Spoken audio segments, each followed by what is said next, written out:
پروردگار بہروں بر،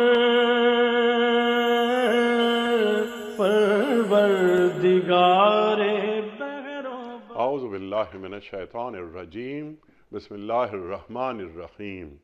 ان اللہ وملائکتہ یصلون علی النبی یا ایہا الذین آمنوا صلوا علیہ وسلموا تسلیما۔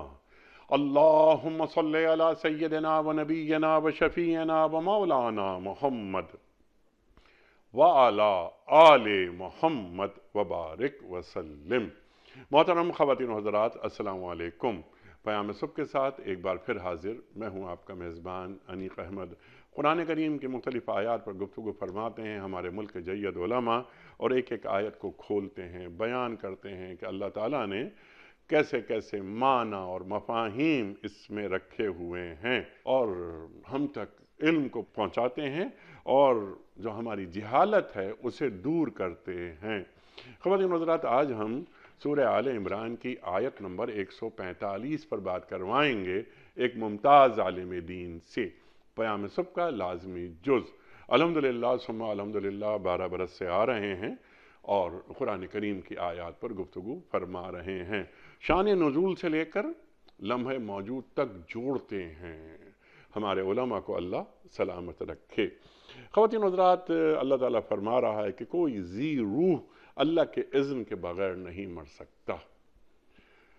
زندگی کا جو تصور موت ہے وہ کیا ہے، اجل کسے کہتے ہیں، کیا مہلت عمل کی بات ہو رہی ہے، قرآن کریم اس سلسلے میں ہمیں کیا تعلیم کرتا ہے۔ موت کا وقت تو لکھا ہوا ہے، ہمارا اور آپ کا، ہم سب کا ایمان ہے۔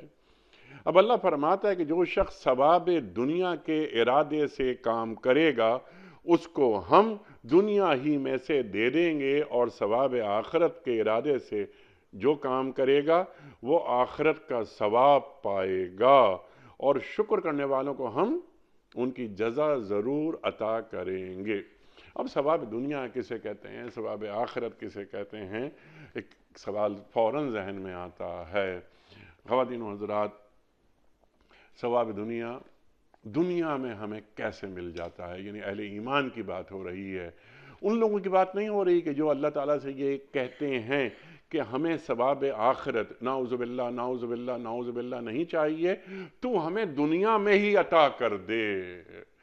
یہ کن کا ذکر ہو رہا ہے؟ بہت ساری باتیں اس ذیل میں آئیں گی، سوالات اٹھائیں گے، اور یہاں شکر کرنے والوں کو ہم ان کی جزا ضرور عطا کریں گے۔ شکر کیسے کیا جاتا ہے، شاکرین کون ہوتے ہیں، اللہ کی نعمتوں کا ہمیں ادراک بھی ہے کہ اللہ کی شکر گزاری ہو سکے، یہ ہمیں بتائیں گے، سکھائیں گے محترم مولانا شجاع الدین شیخ صاحب۔ خواتین و حضرات، مولانا شجاع الدین شیخ صاحب کے بارے میں کیا میں عرض کروں، کوئی تعارفی کلمات میں ادا نہیں کرنا چاہتا، بس ایک معتبر حوالہ ہے۔ وہ معتبر حوالہ یہ کہ آپ شاگرد خاص ہیں محترم ڈاکٹر اسرار احمد صاحب رحمۃ اللہ علیہ۔ ڈاکٹر صاحب کو خوش آمدید کہتے ہوئے پروگرام کا آغاز اللہ تعالیٰ کے بابرکت نام سے، سورہ آل عمران آیت نمبر 145۔ اعوذ باللہ من الشیطان الرجیم، بسم اللہ الرحمن الرحیم۔ وما كان لنفس أن تموت إلا بإذن الله كتابا مؤجلا، ومن يرد ثواب الدنيا نؤته منها، ومن يرد ثواب الآخرة نؤته منها وسنجزي الشاكرين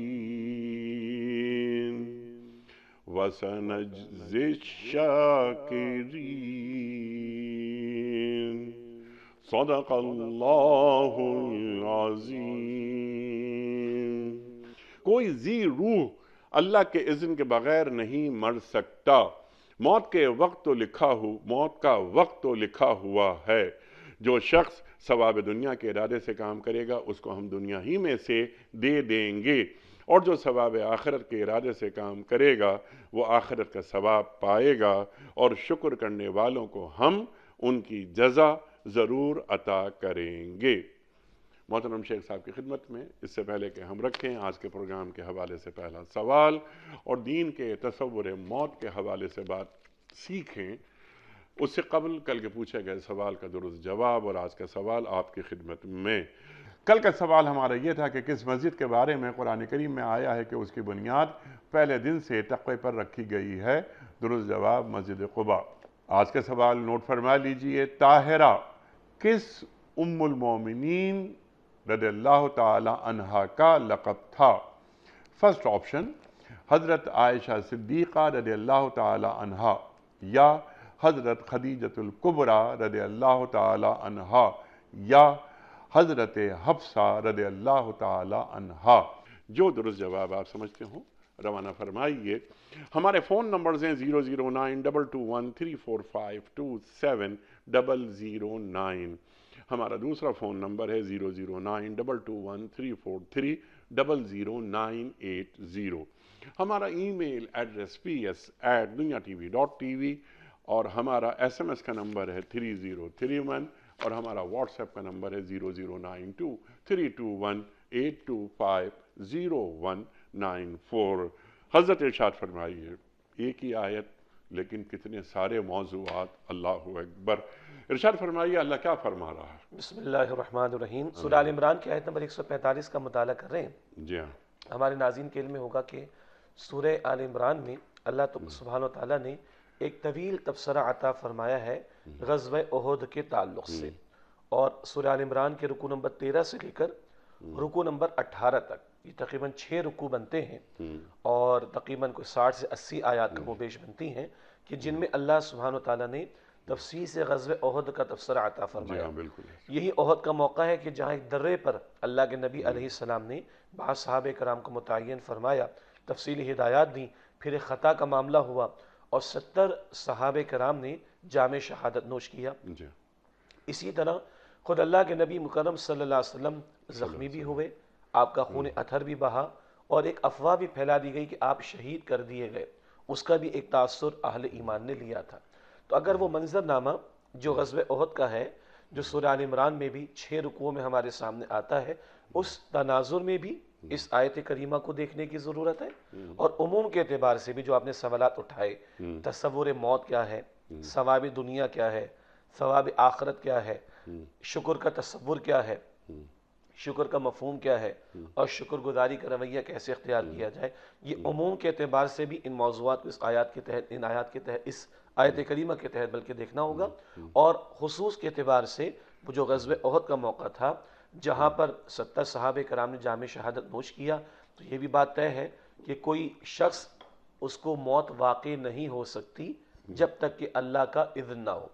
کتاب معجلہ کے الفاظ بھی آئے ہیں، اپنی جگہ اہم نقطہ ہے، ایک طے شدہ معاملہ ہے۔ اب یہ طے شدہ کے ذیل میں بڑے مباحث پھر آتے ہیں، تقدیر کے بحث بھی اسی کے ذیل میں بعض حضرات کرنے کی کوشش کرتے ہیں۔ بہرحال اس کا فائدہ بھی تقدیر کے مان لینے کا کہ جو ہوا وہ اللہ کے حکم سے ہوا، جو تم پر بیتا وہ اللہ کے حکم سے بیتا۔ اگر کسی کو اللہ نے واپس بلا لیا تو اتنی ہی سانسیں اللہ تعالیٰ نے اس کی معین فرمائی تھیں۔ اچھا، خاص تناظر کیا ہے کہ کوئی جان اس کو وفات نہیں آ سکتی، موت نہیں آ سکتی مگر اللہ کے اذن سے۔ اچھا، رسول اللہ علیہ السلام کے بارے میں افواہ پھیلا دی گئی کہ آپ شہید کر دیے گئے، تو ایک وقتی تاثر صحابہ کرام نے لیا، لیکن پھر کسی نے کہا کہ اگر حضور چلے گئے ہیں تو ہم بیٹھے کیا کر رہے ہیں، آؤ اسی کام میں اپنے آپ کو بھی کھپا دیا جائے کہ جس مقصد کے لیے ہم میدان میں اترے تھے۔ تو اگر اللہ کے پیغمبر کو بھی اللہ سبحانہ وتعالیٰ واپس بلا لے تو بہرحال کسی نفس کے لیے ہمیشہ اس دنیا میں جینا یا رہنا اللہ نے معین نہیں فرمایا۔ تو بڑی سے بڑی شخصیت بھی چلی گئی اللہ کے اذن سے۔ اگر تمہارے بھائیوں میں سے کچھ کو جام شہادت نوش کرنے کا موقع میسر آ گیا، وہ بھی اللہ کے اذن سے۔ اچھا، اس کے برعکس بھی معاملہ ہے۔ اسی تبصرے کے دوران میں سورہ آل عمران میں منافقین کا ذکر آتا ہے۔ اگر یہ ہمارے پاس ہی رہتے، یہ مدینہ شریف سے باہر نہ نکلتے اور یہ دفاع کے لیے باہر نہ جاتے تو ما قتلوا، یہ قتل نہ کیے جاتے، مراد شہید نہ کیے جاتے۔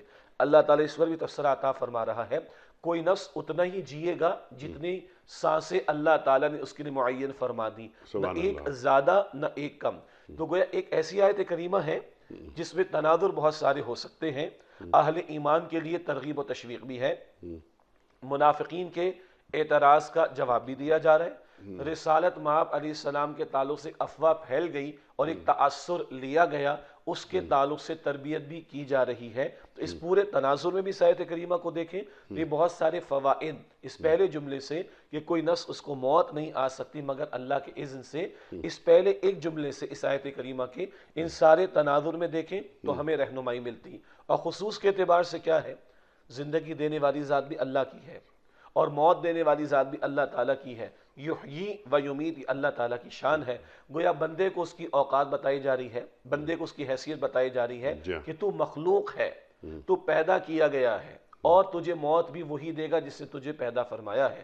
باقی تصور موت پر اور بات کریں گے کہ جس نے آج تمہیں نیند سلا دیا موت کی، وہ کل تمہیں دوبارہ اٹھانے پر بھی قادر ہے۔ اسی کے ذیل میں آگے ثواب الدنیا ثواب الآخرہ پر بات ہو جائے گی۔ تو عموم کے اعتبار سے بھی یہ موضوع بار بار قرآن حکیم میں آتا ہے، اذا جاء اجلہم لا یستاخرون ساعۃ ولا یستقدمون، قوموں کے بارے میں بھی اللہ کا فیصلہ آتا ہے تو نہ ایک لمحہ وہ آگے ہو سکتے ہیں نہ ایک لمحہ پیچھے۔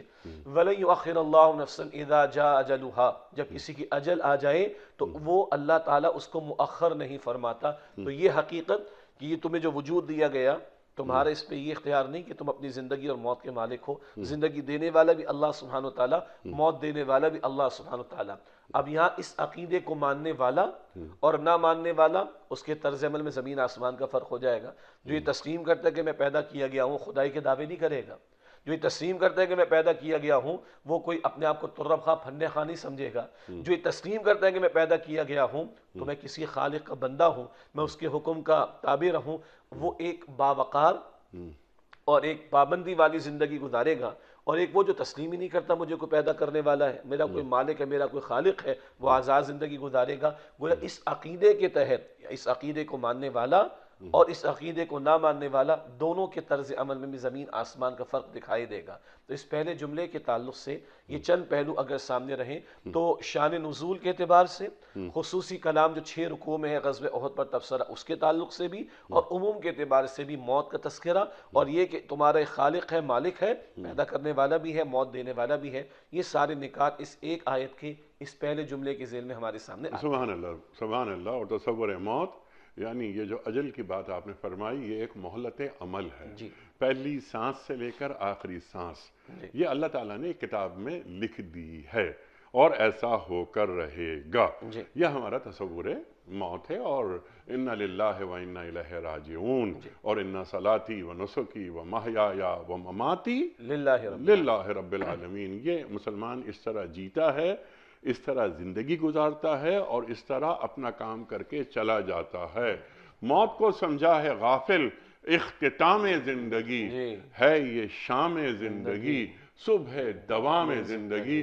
مسلمان کبھی موت سے ڈرتا ہی نہیں، کیونکہ وہ ایک دنیا سے کسی اور دنیا میں چلا جاتا ہے۔ لیکن ایک خیال ذہن میں ضرور رہتا ہے یا رہنے لگا ہے کہ ہمیں لمبی زندگی ملنی چاہیے، حب الدنیا و کراہیت الموت۔ اللہ کے رسول فرما رہے ہیں صلی اللہ علیہ وآلہ وسلم۔ 2-3 سوالات میں نے ایک ساتھ آپ کی خدمت میں رکھ دیے۔ ہماری جو ایوریج ایج ہے اور جو مغرب کی ایوریج ایج ہے، ظاہر ہے دونوں کو اللہ تعالیٰ کے احکامات کے ذریعے ہی اللہ چلا رہا ہے، ان الحکم الا للہ۔ تو کیا وجہ ہے کہ ہم یعنی مسلمان گلوبلی ہم ذرا غریب رہتے ہیں تو ہماری اوسط عمر کم ہو جاتی ہے، اور جو مغرب ہے یا ایڈوانس جو کنٹریز ہیں اس میں تو کوئی 80-90 سال بھی لوگ رہتے ہیں بائی اینڈ لارج۔ پاکستان میں بھی اچھی عمریں ہوتی ہیں بعض لوگوں کی، لیکن تھرڈ ورلڈ کنٹریز میں کیونکہ ہماری اکثریت موجود ہے یعنی مسلمانوں کی، تو ہماری عمریں ذرا کم رہنے لگی ہیں۔ تو اس میں میرے اور آپ کے لیے کیا سبق ہے، یا ہم ہاتھ پہ ہاتھ رکھ کر ہم یہی طے کر لیں، سوچ لیں کہ اللہ تعالیٰ نے میری عمر 55 سال رکھی تھی تو بس ٹھیک ہے 55 سال. ایک مسلمان کی عمر صحت مندانہ انداز میں 85 سال کیوں نہیں ہوتی؟ کیا یہ بھی تقدیر میں لکھ دیا گیا ہے؟ ماشاءاللہ اس آپ کے تبصرے میں سوالات کے بہت سارے گوشے ہمارے سامنے تفصیل سے بات کروں. جی. اچھا، پہلے تو میں چاہوں گا جو آپ نے بڑا خوبصورت ایک جملہ ارشاد فرمایا نا کہ میں اس موت کے نتیجے میں جو اس دنیا میں آتی ہے ایک اور عالم میں جا رہا ہوں. تو دو مقامات قرآن حکیم کے بڑے دلچسپ ہیں، ایک سورہ البقرہ میں، ایک سورہ غافر میں. تو سورہ البقرہ میں ذکر آتا ہے کیف تکفرون باللہ وکنتم امواتا فاحیاکم ثم یمیتکم ثم یحییکم ثم الیہ ترجعون. یہ آیت سورۃ البقرہ کی بتاتی کہ دو اموات اور دو زندگیوں کا اللہ تعالیٰ ذکر فرماتا ہے. جی ہاں، اللہ تعالیٰ فرماتا ہے تم مردہ تھے، ہم نے تمہیں زندگی عطا فرمائی. ٹھیک ہے. آغاز زندگی روح کو پیدا کر کے اللہ نے فرما دیا، پھر روحوں کو سلایا گیا، دنیا میں روح اور جسم ملا دیا گیا، اور پھر دوسری موت اللہ اس دنیا میں ہمیں دیتا ہے، اور پھر ثم یحییکم اللہ دوبارہ زندگی تمہیں عطا فرمائے گا، اور ثم الیہ ترجعون پہ تم اللہ تعالیٰ کی طرف لوٹائے جاؤ گے. جس کو آپ نے ارشاد فرمایا کہ ادھر کی موت کے بعد میں ختم نہیں ہو گیا، میں کسی اور عالم میں چلا گیا جس کو آپ اور ہم عالم قبر بھی کہتے ہیں اور عالم برزخ بھی کہتے ہیں. اس عالم دنیا اور اس عالم آخرت کا درمیانی وقفہ یہ عالم قبر ہے اور عالم برزخ ہے، جس کی اپنی تفصیلات اشارتاً قرآن حکیم میں اور تفصیلات پہ احادیث مبارکہ میں آتی ہیں. اگلی بات جو آپ نے ارشاد فرمائی، ویسٹرن ورلڈ کی ہم بات کر رہے ہیں، ایڈوانس کنٹریز کی بات کر رہے ہیں، ایوریج لائف نسبتاً زیادہ ہم دیکھتے ہیں، اور ہم تھرڈ ورلڈ کنٹریز کی بات کرتے ہیں، مسلم ممالک کی بات کرتے ہیں تو کئی مرتبہ ایوریج لائف ہمیں کم دکھائی دیتی ہے. ویسے دلچسپ بات تو یہ ہے احادیث مبارکہ میں یہ ذکر بھی ہے کہ آن ایوریج کہیں یا ان جنرل کہہ لیں آپ، اس امت کی عمریں پچھلی امتوں کے مقابلے میں کم بھی ہوں گی، اور لیسٹ اللہ کے رسول نے آخری بات بیان فرمائی صلی اللہ علیہ وسلم 60 سے 70 کے درمیان میں اوسطاً عمر کا معاملہ رہے گا آخری دور کے اندر. تو یہ بھی جنرک کر کے اللہ کے رسول علیہ السلام نے بیان فرمایا. ہاں، جو آپ نے ایک اشارہ کیا اس میں ایک بات بڑی قیمتی ہے کہ مسلمان کوئی تقدیر کا بہانہ بنا کر ہاتھ پر ہاتھ رہ کر بیٹھ نہ جائے. اللہ تعالیٰ نے دنیا کو بنایا ہے اور اسباب کے تحت چلا رہا ہے، گو کہ ہم اسباب کے پابند ہیں، بندے ہیں، اللہ تعالیٰ اسباب کا پابند نہیں ہے. تو ان اسباب کو اختیار کرو. اللہ تعالیٰ کہتے ہیں دنیا تمہارے لیے سجائی، بلکہ کائنات تمہارے لیے بنائی. وَسَخَّرَ لَكُم مَّا فِي السَّمَاوَاتِ وَمَا فِي الْأَرْضِ جَمِيعًا مِّنْهُ، آسمانوں زمینوں میں جو کچھ بھی ہے تمہارے لیے اللہ تعالیٰ نے مسخر کیا، تمہاری خدمت پر لگایا. یہ زمین تمہارے لیے بنائی، تمہارے لیے سجائی، اس میں خوراک مقرر کی، جاؤ تلاش کرو. تو ان اسباب کے تحت بندہ اللہ کی عطا کردہ نعمتوں سے استفادہ کرے، وسائل کو دریافت کرے، ٹیکنالوجی میں آگے بڑھے. ہمارے دین کو کوئی مسئلہ نہیں ہے. اور اگر اس پہلو کے اعتبار سے ہم کہیں تقدیر کا بہانہ بنا کر اپنے آپ کو ہاتھ پر ہاتھ باندھ کر بٹھائے رکھتے ہیں، یا ہم تحقیق نہیں کرتے، جستجو نہیں کرتے، ہم محنت کی کوشش نہیں کرتے، تو یہ درست طرز عمل نہیں ہے. اللہ کے رسول نے اس کی وضاحت فرما دی نا، بارہا وہ حدیث مبارکہ بیان ہوئی کہ اونٹ کو باندھنا ہے تم نے اور پھر اللہ تعالیٰ پر توکل کرنا ہے. توکل کا یہ حاصل نہیں ہے کہ بس ٹھیک ہے اللہ چاہے گا تو میں کھا لوں گا. نہیں بھائی، میں معاش کی محنت کرتا ہوں، کچھ کھانے کو گھر پہ لے کر آتا ہوں، گھر والے کچھ پکاتے پھر میں کھاتا ہوں، یہ مجھے کرنا پڑے گا. اونٹ کو باندھو اور اللہ سبحانہ و تعالیٰ پر توکل کرو. تو عموم کے اعتبار سے اس دنیا کے اندر اگر بندے محنت کرتے ہیں، وہ عربی میں کہا جاتا ہے من جاہد وجد، جو جوہد کرتا ہے، کوشش کرتا ہے، محنت کرتا ہے، وہ پا لیتا ہے. تو اگر دنیا کے اسباب کو اختیار کرنا، وسائل کی دریافت کرنا، انسانی زندگی کی صحت کو بہتر بنانے کی کوشش کرنا اور اپنے آپ کو بیماریوں سے بچانے کی کوشش کرنا اور اچھے علاج معالجے کی سہولیات فراہم کرنے کی کوشش کرنا، یہ کوئی ہمارے دین کے خلاف تعلیم نہیں ہے. اور اگر ان میدانوں میں ہم اگر کوشش نہیں کرتے، جستجو نہیں کرتے، محنت نہیں کرتے، تو سچی بات ہے کہ ہم خلافت کی جو ذمہ داری ہم پر ہے، اللہ کی نمائندگی کرنا زمین پر، اور اس زمین پر اللہ کی تعلیمات کے نفاذ کی کوشش کرنا، جس میں زمین کو چلانا، اس کے وسائل کے دریافت اور اس کے مسائل کا حل تلاش کرنا بھی شامل ہے. اگر ہم یہ نہیں کر رہے تو وہ جو خلافت کی ذمہ داری ہمیں دی گئی تھی، ہم واقعتاً اس کی نمائندگی نہیں کر رہے. حاصل کلام، بلکہ بڑا دلچسپ مقام ہے قرآن حکیم میں، سورہ الرعد کی آیت نمبر 16 اور 17، جہاں اللہ تعالیٰ نے حق و باطل کی ایک مثال بیان فرمائی. اور وہاں اللہ تعالیٰ یہ فرماتے ہیں وَأَمَّا مَا يَنْفَعُ النَّاسِ يَمْكُثُ فِي الْأَرْضِ، زمین میں جو شے نفع دینے والی ہے وہی پختہ اور برقرار رہتی ہے. اس کے ذیل میں بعض حضرات نے ایک بڑی قیمتی بات بیان فرمائی. بعض اقوام ہیں زمین پر شاید اللہ کو نہیں مانتے مگر انہوں نے وسائل کے دریافت، خدمت انسانی، بہبود انسانی کے تعلق سے اگر کوئی پازیٹیو کام کیا اور اللہ کی کوئی میزان و ترازو میں ان کا نفع ان کے نقصان کے مقابلے میں زیادہ ہے، اللہ اس قوم کو دنیا میں عروج بھی دے دیتا ہے، اس دنیا میں ثبات بھی دے دیتا ہے اور برقرار بھی رکھتا ہے، تاں کہ ان کا مجموعی نفع ان کے نقصان سے کم ہو جائے تو پھر اللہ تعالیٰ کا حکم نافذ ہوتا ہے اور ان کی عمریں بھی بڑھ اور ان کی عمریں جاتی بڑھ جاتی ہیں، ان کی ایوریج ایج بہت زیادہ ہو جاتی ہے. بالکل. تو اب یہاں پر ایک سوال اور آپ سے سیکھنے کے لیے کہ جس طرح آپ نے فرمایا، قرآن کریم فرما رہا ہے کہ ایک کتاب میں ہمارا جو مہلت عمل ہے، یعنی زندگی میں کتنی سانسیں ہیں، پہلی سانس سے لے کر آخری سانس تک ایک کتاب میں موجود ہے. کیا اپنے کام کے ذریعے، یا اب اس کو اور آسان کر دیتے ہیں، حفظان صحت کے اصولوں پر عمل کرتے ہوئے کیا ہم اپنی جو پہلی سانس سے اور آخری سانس ہے، یا جسے آپ نے فرمایا بہت اچھی بات کہ مہلت عمل ہے، مجھے بتانا ہے کہ ثواب کیا، عذاب کیا، اللہ کی اطاعت کیا، زندگی ایسے گزارنی جیسے اللہ اور اللہ کے رسول صلی اللہ علیہ وآلہ وسلم مجھے دیکھنا چاہتے ہیں. تو کیا میں اگر ان چیزوں پر عمل کرتا ہوں جو آج کی جدید سائنس ہے، تو ان چیزوں پر عمل کر کے کیا میں مہلت عمل میں اضافہ کر پاؤں گا؟ یا اس کو اور ذرا جوڑ دیتے ہیں، ایک اور سوال ذہن میں آتا ہے، کیا کچھ کام کر لینے سے آدمی کی عمر میں اضافہ ہو سکتا ہے؟ دو باتوں کو تھوڑا سا الگ کر لیں، اور اگلا جملہ بڑا قیمتی ہے. لفظ اضافے کی جگہ اگر ہم لفظ برکت استعمال کر لیں تو شاید جواب دینا اور ہمارے ناظرین کے لیے فہم کا معاملہ نسبتاً آسان ہو جائے گا انشاءاللہ. اچھا، ابھی آپ کی گفتگو کے دوران ایک خیال آیا، سوال ہے کہ کیا حفظان صحت کے حوالے سے اور اس صحت کی بہتری کے حوالے سے، اس جسم کی حفاظت کے اعتبار سے اور اس مادی وجود کی بھلائی کے اعتبار سے کہ ہمارے دین نے تعلیم عطا نہیں فرمائی؟ بالکل عطا فرمائی. آج دنیا تحقیق کر کے جہاں پہنچ رہی ہے، بار بار ہر تھوڑے عرصے کے بعد رسول اللہ صلی اللہ علیہ وسلم کی بتائی ہوئی تعلیمات ہمارے سامنے آتی ہیں. جی 3 کھانے بمشکل ملیں گے سنت میں، ہم تو 6 کھاتے ہیں پیٹ بھر کے. اماں عائشہ فرماتی رضی اللہ تعالیٰ عنہ، پہلی بدعت لغوی مفہوم میں پہلی بدعت جو امت میں آئی وہ پیٹ بھر کے کھانا کھانے کی تھی. اللہ کے پیغمبر تو فرماتے صلی اللہ علیہ وسلم، ایک حصہ رکھو کھانے کے لیے، فوڈ جو اسٹف ہے، دوسرا پانی کے لیے، اور ایک حصہ سانس کے لیے بھی چھوڑو. ٹھیک ہو گیا. اسی طرح بعض چیزوں کو بعض امور کے دوران میں اللہ کے نبی علیہ السلام نے صحابہ کرام کو منع بھی فرمایا. یہ پرہیز کے اعتبار سے کسی کو کھجور منع فرما دی، کسی کو کچھ اور منع فرما دیا. ان تعلیمات کو اور کھولا جا سکتا ہے، ایکسپرٹ لوگ زیادہ بات کریں گے اس پر.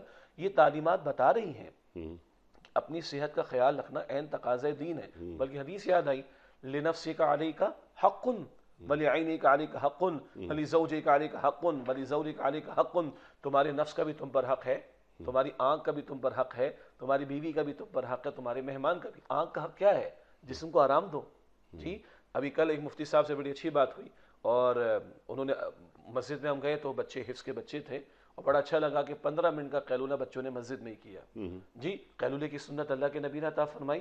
آج دنیا کے بعض ممالک میں انکلوڈنگ جاپان وہ پاور نیپ کو کانسیپٹ دیتے ہیں تاکہ انرجی ان کی زیادہ بڑھے گی، یا وہ رات کو اور زیادہ، شام میں اور زیادہ کام کر سکیں گے. اللہ کے پیغمبر نے سنت امت کو عطا فرمائی تھی. آج دنیا اس کو پاور نیپ کا نام دے رہی.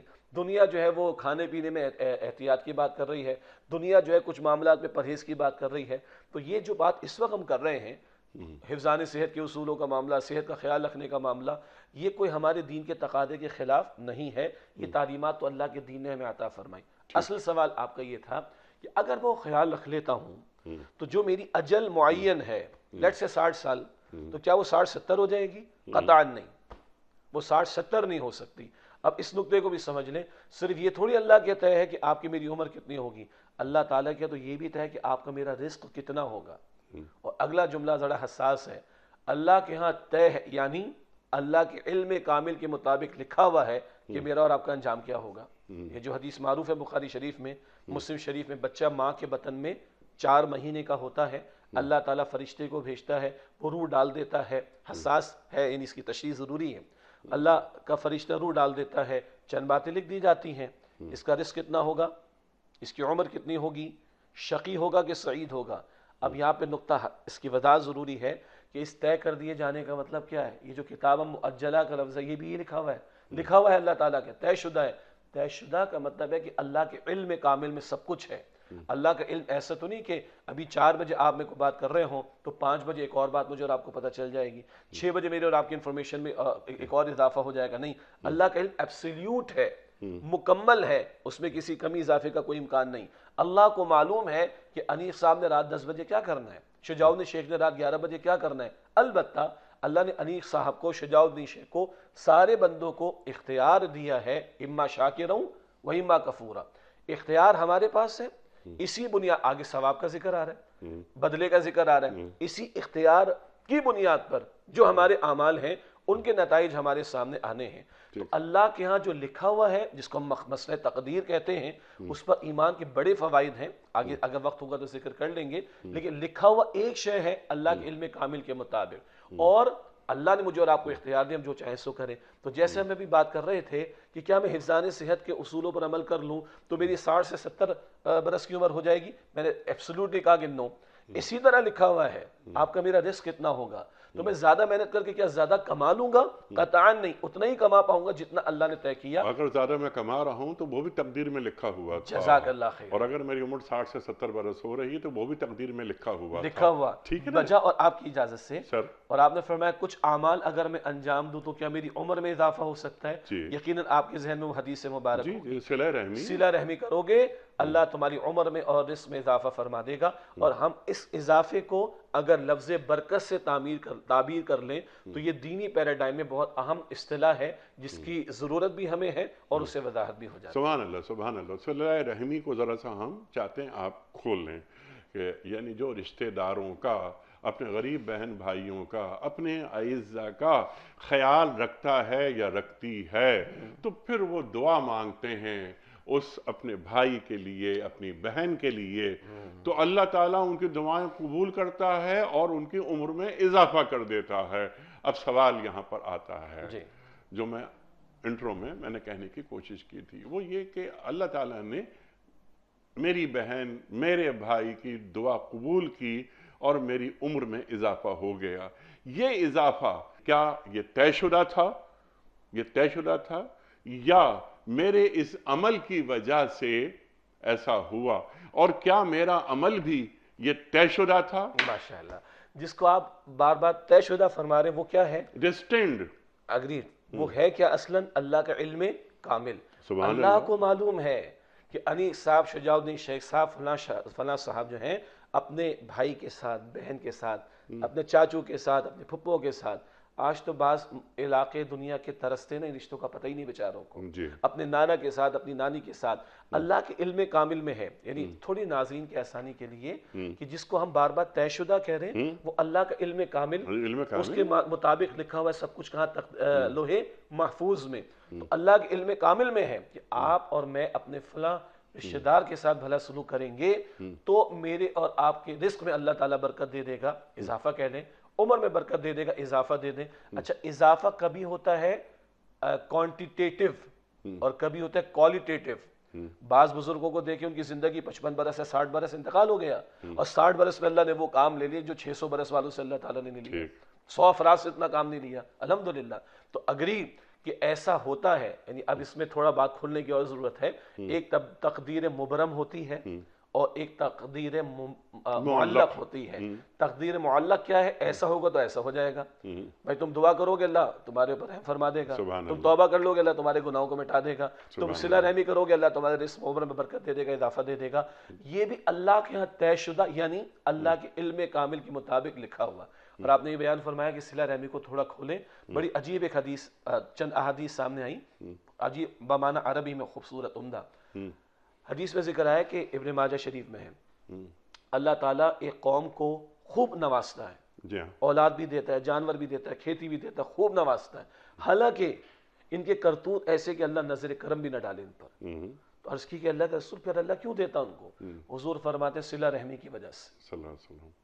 یہ ثواب الدنیا کی ایک شکل ہو جائے گی، ایک شکل کہ اللہ نظر کرم بھی نہ فرمائے، ان کے کرتوت ایسے ہیں، مگر وہ صلہ رحمی کرتے ہیں، اپنوں کے ساتھ بھلا سلوک کرتے ہیں، اللہ دنیا میں عطا کرتا. اور اسی کے ساتھ ایک حدیث جوڑ لیں، اور جس خیر اور نیکی کے کام کا اجر اللہ سب سے جلد عطا فرماتا ہے، دنیا میں بھی سب سے جلد عطا فرماتا ہے، وہ صلہ رحمی کا معاملہ ہے. سبحان اللہ، سبحان اللہ. اس کی وجہ یہ کہ اللہ تعالیٰ کوئی احسان اپنے اوپر نہیں رکھتا، کیونکہ الخلق و عیال اللہ، تمام مخلوق اللہ کا کنبہ ہے. اگر تم نے مخلوق انسانی کے ساتھ اچھا کام کیا تو اللہ تعالیٰ دنیا میں ہی اسے لوٹا دیتا ہے، خواہ وہ اہل ایمان میں شمار اس کا نہ ہوتا ہو. اچھا ایک بات اور ذرا ہمیں سمجھا دیجئے آپ شیخ صاحب. بعض جیسے بچہ ہے، والدین کا 2.5 برس کی عمر میں وہ ٹرک کے نیچے وہ آ جاتا ہے اور اس کا انتقال ہو جاتا ہے، تو ایسے میں ایک اہل ایمان کا رویہ کیا ہونا چاہیے، اور اس کے اجر کے تعلق سے، ثواب کے تعلق سے اللہ کے رسول کیا فرماتے ہیں صلی اللہ علیہ وآلہ وسلم؟ اس بات کے 2 حصے کر لیں. ایک جو آپ نے مثال دی وہ بڑی ذرا جی کلیجہ پھٹ جاتا، جی بالکل، ٹرک کے نیچے آ جانا. جی اور ایک اس کو مطلق کر لیں، چھوٹا سا بچہ، پھول سا بچہ، ماں کی گود میں تڑپتا ہوا. مطلب ہم نے اپنے کزن کی بڑی پیاری سی بچی کو گود میں انتقال کرتے ہوئے، ٹھیک. مولانا مودودی علیہ رحمہ سے بھی کبھی سوال ہوا، بڑا سینسیٹیو سوال تھا. پھول سی بچی، پھول سا بچہ، 1-1.5 سال کا، ماں کی گود میں چلا گیا، اللہ رحمان نہیں ہے؟ تو مولانا نے بڑا پیارا جواب دیا. دیکھو ایک چمن ہوتا ہے نا، ایک باغ ہوتا ہے، اس میں بہت سارے پودے ہوتے ہیں، پیڑ اور جھاڑ لگی ہوتی ہیں، اور وہ باؤنڈری کے اوپر ہم بہت سارے وہ لگاتے ہیں پھول وغیرہ.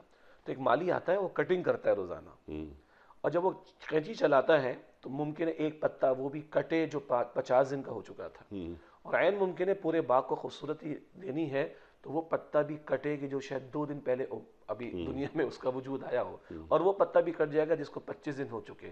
باغ کے مالی کو پورے چمن کو لے کر چلنا ہے. یہ تو عقلی جواب، اس کو تھوڑا سا نیچے کر لیں. اب آئی جو رسول اللہ کا جواب آ رہا ہے صلی اللہ علیہ وسلم. بلکہ آپ یوں کہیے ایک صاحب سے ملاقات ہوئی، آپ بھی ہمارے رابطے میں ہیں، تو فرسٹ ٹائم ملاقات ہوئی تو تعارف لیا، بھائی بچے کتنے ہیں؟ 1 منٹ کا پاز دیا، پھر کہتے ہیں 5. میں نے کہا اتنا سوچنے کی ضرورت کیا تھی؟ کہا بھائی شجاع بھائی وہ اللہ نے 1 دے کر واپس لے لیا تھا، تو میں سوچا تھا اس کو شمار کروں کہ نہ کروں. میں نے کہا آئی ایم سوری. بولا سوری کا مسئلہ ہی نہیں ہے، اللہ نے اپنے رسول علیہ السلام کو 3 بیٹے دے کر چھوٹی عمر میں واپس لے لیے، ہم کیا بیچتے ہیں؟ اب دیکھیں یہ کتنا پیارا کمال کا اسٹیٹمنٹ تھا. اس میں بی بی فاطمہ الزہرا یاد آتی ہے رضی اللہ تعالیٰ عنہ کہ جب تمہیں مشکلات پریشان کریں میرے ابا جان کو صلی اللہ علیہ وسلم یاد کیا کرو. اور حضور نے فرمایا ہماری تو چھوٹی موٹی پریشانی ہے، حضور فرماتے جتنا مجھے اللہ کے راستے میں ستایا گا کسی کو نہیں ستایا گیا. وہاں دیکھ لیں گے صبر آ جائے گا. اب آپ جو فرما رہے تھے حدیث میں کیا ذکر آتا ہے، مشہور واقعہ، مشہور حدیث ہے، اللہ کے رسول علیہ السلام نے فرمایا کہ ایک شخص کے بچے کی روح فرشتے نے قبض کر لی اللہ کے حکم کے مطابق.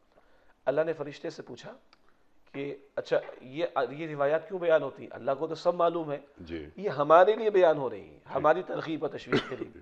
اللہ تعالیٰ فرماتے تم نے میرے بندے کو کس حال میں پایا جس کے بچے کی تمہیں روح قبض کر لی؟ وہ فرشتہ عرض کرتا ہے اللہ اس بندے نے اس حال میں بھی تیرا شکر ادا کیا، الحمدللہ. اللہ فرماتا ہے جاؤ، یہ ترمذی شریف کی روایت، جاؤ اور اس بندے کے لیے جنت میں ایک محل تعمیر کرو اور اس کا نام رکھو بیت الحمد. ابھی شکر پہ بات آئے گی آگے. وہ گھر بیت الحمد، وہ گھر جو اللہ کا شکر اور اللہ کی تعریف کرنے پر اللہ نے اس بندے کے لیے معین فرما دیا. اور یہاں میں یہ بھی عرض کرنا چاہوں گا یہ جو سورۃ الکہف کی تلاوت ہے، جمعے کے دن سورۃ الکہف کی تلاوت کا اہتمام ہو، اس میں کئی واقعات ہیں جو مادہ پرستی کے فتنے کا رد کرتے ہیں. یہ ظاہر کے پردے کو ہٹایا جاتا ہے، جس میں جناب خضر موسیٰ علیہ السلام کا واقعہ بھی ہے. اس بچے کو قتل کر دیا تھا نا، ہوا اللہ کے حکم سے. اچھا چھوٹی عمر میں بچہ چلا گیا تو نابالغ سے کل سوال بھی نہیں. ہمیں انسپریشن دینے کے لیے، ہمیں ہمارے اندر صبر کی کیفیت پیدا کرنے کے لیے بڑا قیمتی ہے. یہ اللہ ہی بہتر جانتا ہے کہ کس کو کتنی سانسیں عطا کرنی ہیں. تو اگر یہ حادثات، یہ معاملات کہیں بھی پیش آتے ہیں، اور حادثے کی اگر بات کریں تو بچہ کیا اگر بڑا بھی ہو، بڑا بھی اگر حادثے کی شکل میں جا رہا ہے تو ناگہانی کیفیت میں اور اس طرح کے ان یوزول قسم کے معاملات میں جو لوگ انتقال کر جاتے ہیں، ایکسیڈنٹ میں ہو گیا، جل کر ہو گیا، ڈوب کر ہو گیا، کوئی خاتون بچے کو جنم دینے کے دوران انتقال کر گئی، ان کے لیے تو احادیث مبارکہ میں یہ تک ذکر ہے کہ ایک نوعیت کی شہادت کا درجہ، ان کے لیے یہی کیفیات ان کے گناہوں کی معافی کا ذریعہ بن جائیں گے انشاءاللہ۔ جی سبحان اللہ سبحان اللہ۔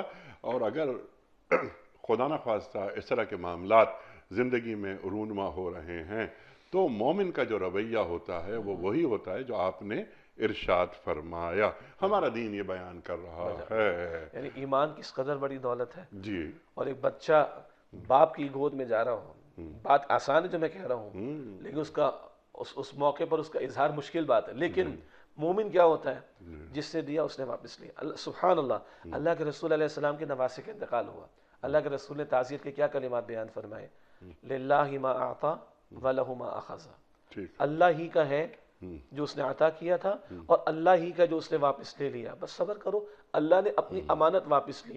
تو مومن کو پتا ہے کہ بیدک الخیر، اللہ کے ہاتھ میں خیر ہی خیر ہے، مومن کو پتا ہے کہ ما اصاب من مصیبت الا باذن اللہ، کوئی مصیبت اللہ کے دن سے نہیں آتی، اور مومن کو پتا ہے ان مع العسر یسرا، مشکل کے بعد آسانی بھی اللہ تعالیٰ عطا فرماتا ہے، اور مومن کو پتا ہے ومن یؤمن باللہ یہدی قلبہ، جو اللہ پر ایمان رکھتا ہے اللہ اس کے دل کو اطمینان بھی عطا فرما دیتا ہے۔ ہاں ایسے موقع پر آنسو بھی بہتے ہیں، سبحان اللہ، تو وہ بھی سنت ہے۔ جناب ابراہیم حضور کی گود میں جا رہے ہیں اور اللہ کے رسول رو رہے ہیں، آپ مبارک آنسو جاری ہو رہے ہیں، کیا توازن والا آپ کا کردار ہے، طرز عمل ہے، آنکھ آنسو بہاتی ہے، اور بیٹا تیری جدائی پر ہمیں افسوس ہے، مگر زبان پر وہی ہوگا جس سے اللہ تعالیٰ راضی ہو جائے۔ یہ توازن پیغمبر کے اسوہ سے ملتا ہے۔ اللہ اکبر، الحمدللہ۔ وہی عمل ہوگا جو اللہ اور اللہ کے رسول صلی اللہ علیہ وآلہ وسلم کو مطلوب ہے، مقصود ہے کہ میرا امتی اس انداز سے اپنی مصیبتوں کو جھیلتا ہے اور الحمدللہ علی کل حال پڑھتا ہے۔ اب یہ بہت تفصیلی گفتگو جزاک اللہ آپ نے ارشاد فرما دی۔ اب یہ ثواب دنیا اور ثواب آخرت، ثواب کیا، کسی بھی چیز کا نتیجہ، عمل، ثواب کسے کہتے ہیں، اجر کسے کہتے ہیں، ثواب دنیا کسے کہتے ہیں، ثواب آخرت کسے کہتے ہیں؟ اگر جس طرح یہ قرآن کریم کی آیت فرما رہی ہے کہ وہ جو ثواب آخرت کا جو انتظار کرتے ہیں وہ تو اللہ دے گا انہیں، اور جو صرف دنیا ہی میں چاہتے ہیں تو اللہ دنیا میں ہی انہیں دے کر فارغ کر دیتا ہے کہ یہ ٹھیک ہے، تم یہی چاہتے ہو نا، آخرت کا ثواب تمہیں مطلوب ہی نہیں ہے، تو کیا ایسا ممکن ہے کہ مجھے ثواب آخرت بھی چاہیے اللہ کی طرف سے اور مجھے ثواب دنیا بھی چاہیے؟ ارشاد۔ جی یہاں پر تو اللہ دونوں کا ذکر فرما رہے ہیں، جی ہاں، جو یہ چاہے گا اس کو ہم یہ دے دیں گے، جی ہاں، اور جو یہ چاہے گا اس کو ہم یہ دے دیں گے۔ جی کبھی اللہ تعالیٰ ہماری ذہن سازی فرماتا ہے دعاؤں کے ذریعے، جی ہاں، اور دعا سب کے ذہن میں آ گئی ہوگی، ربنا آتنا فی الدنیا حسنہ وفی الآخرۃ حسنہ، اے ہمارے رب ہمیں دنیا میں بھی حسنہ عطا فرما اور آخرت میں بھی حسنہ عطا فرما۔ ٹھیک، اب سوال یہ کہ کیا اعمال کا کچھ فائدہ، اعمال کی کچھ برکت، اعمال کا کچھ ثواب، اعمال کے نتیجے میں کچھ بہتر معاملہ ہو جانا، کیا یہ دنیا میں بھی ہوتا ہے؟ بالکل ہوتا ہے۔ بہت مشہور حدیث ہے جو غار والا واقعہ ہے کہ 3 افراد ایک غار میں پھنس گئے، اوپر سے جو پتھر آ گیا، تینوں نے اپنے ایک عمل کا اللہ کو واسطہ دیا، تفصیلی حدیث مبارک ہے، تو ایک نے پیش کیا اپنا عمل، 1/3 پتھر ہٹ گیا، دوسرا ہٹ گیا، تیسرا ہٹ گیا، اور اللہ تعالیٰ نے ان کے لیے آسانی کا معاملہ فرما دیا۔ حاصل کلام کیا ہے؟ اخلاص کے ساتھ کیا گیا عمل، اس کا نتیجہ اللہ نے دنیا میں بھی یہ دیا کہ ادھر آنے والی ایک تکلیف کو اللہ سبحانہ وتعالیٰ نے دور فرما دیا۔ اسی طرح اللہ تعالیٰ فرماتا ہے سبحان اللہ، وَلَوْ أَنَّ أَهْلَ الْقُرَىٰ آمَنُوا وَاتَّقَوْا لَفَتَحْنَا عَلَيْهِمْ بَرَكَاتٍ مِنَ السَّمَاءِ وَالْأَرْضِ، اگر بستیوں والے ایمان لاتے اور بستیوں والے تقوی کی روش پر آتے، ہم آسمان سے بھی برکتیں عطا کرتے، زمین سے بھی برکتیں عطا کرتے۔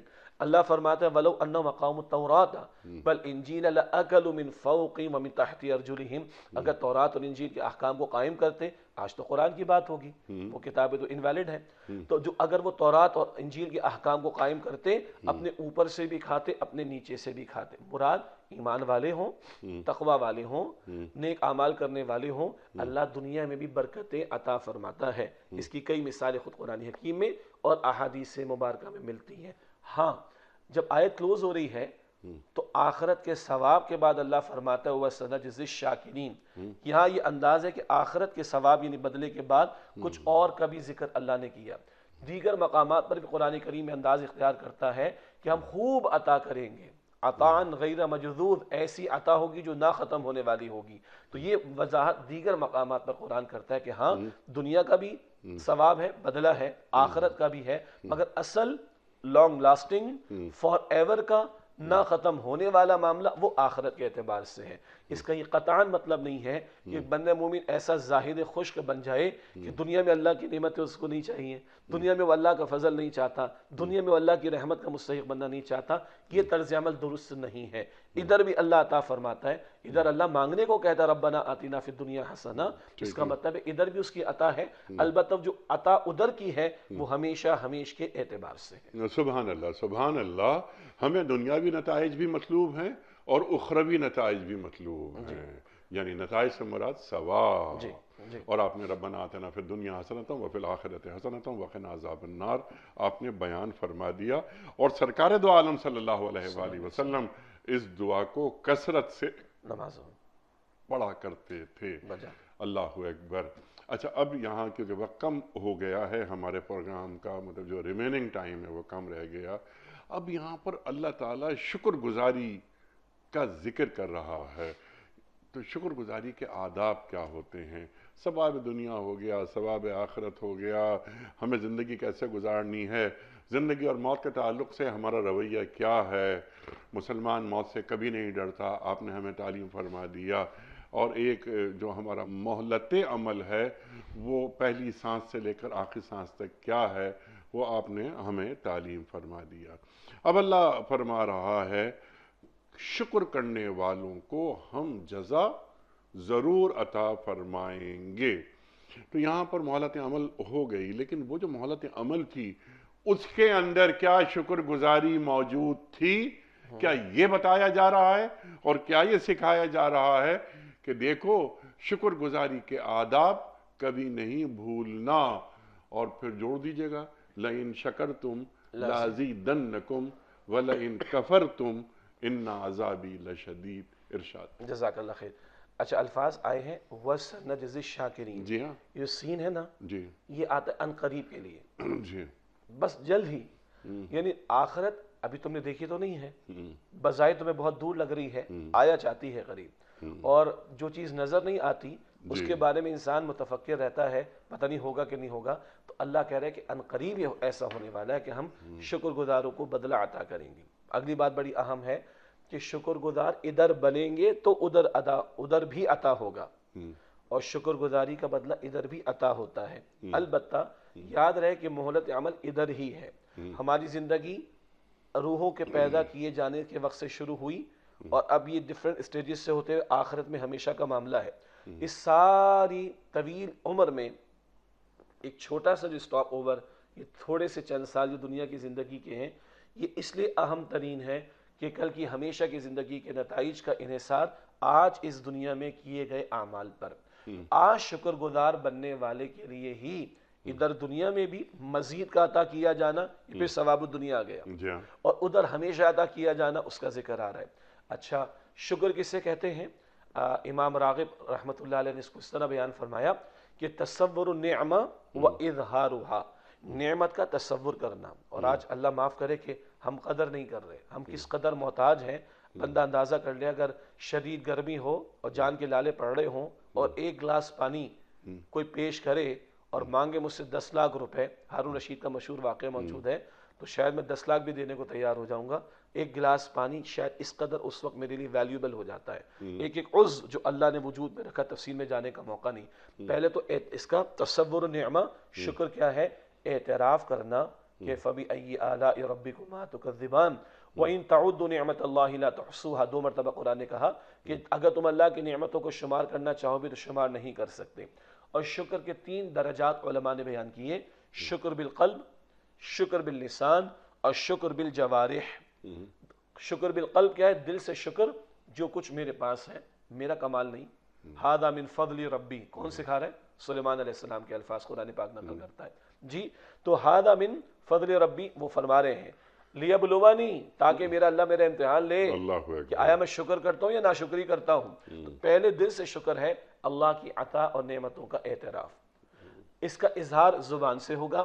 بہترین کلمہ الحمدللہ سورہ فاتحہ میں بھی ہے، اور نبی علیہ السلام کی اکثر دعاؤں میں الحمدللہ الذی کسانی ھذا لباس، الحمدللہ الذی اطعمنا وسقانا، بیت الخلاء سے آ گئے الحمدللہ الذی اذهب عنی الاذى، صبح سورج نکل آیا الحمدللہ الذی اقالنا یومنا ھذا ولم یہلکنا بذنوبنا۔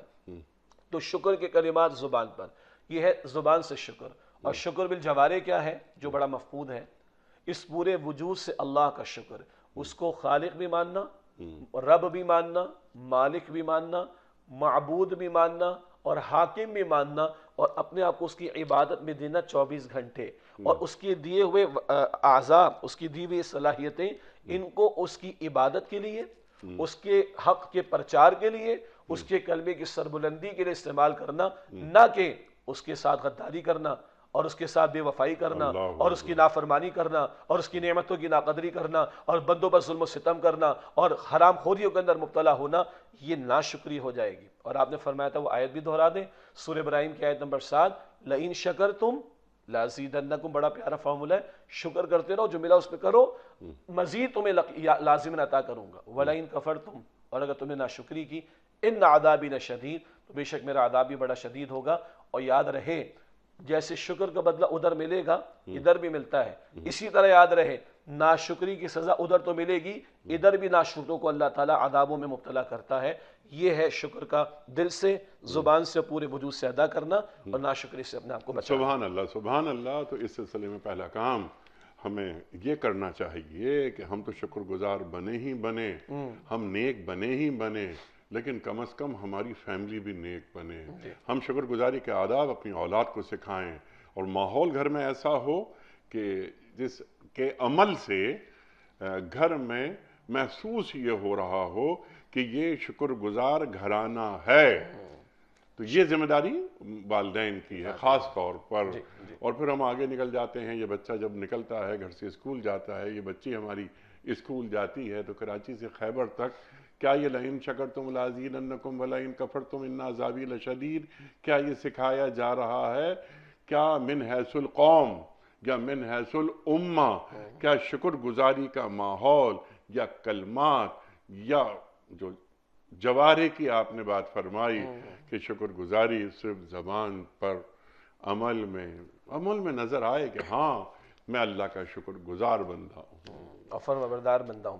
ایک ادب ایڈ کر دیں مختصر، ارشاد۔ حدیث مبارک میں آیا دنیا کے معاملات میں اپنے سے نیچے والے کو دیکھو۔ جی ہاں، جتنا میں اپنے نیچے والوں کو دیکھوں گا، اپنے گھر والوں کو اپنے سے نیچے والوں کو دنیاوی معاملات میں دکھاؤں گا، انشاءاللہ جو ملا ہے اس کی قدر ہوگی، اور اس میں شکر کا جذبہ پیدا ہوگا۔ سبحان اللہ، سبحان اللہ۔ اور دین کے معاملات میں اپنے سے اوپر والوں کو دیکھنا چاہیے کہ یہ عبادت میں کتنا آگے چلا گیا، تو کبھی اپنی نیکیوں کو غرہ نہیں ہوگا، گھمنڈ نہیں کرنا، گھمنڈ نہیں ہوگا۔ شیخ صاحب بڑا ممنون، بڑا شکر گزار آپ تشریف لائے۔ خواتین حضرات، ہمارے علماء تشریف لاتے ہیں، ہمیں قرآن سے قریب کرتے ہیں۔ اللہ تعالی ہمارے علماء کو سلامت رکھے۔ وقت کا مکمل ہوا ہمارے آج کے پروگرام کا۔ کل کا سوال ہمارا یہ تھا کہ کس مسجد کے بارے میں قرآن کریم میں آیا ہے کہ اس کی بنیاد پہلے دن سے تقوی پر رکھی گئی ہے؟ درست جواب مسجد قباء۔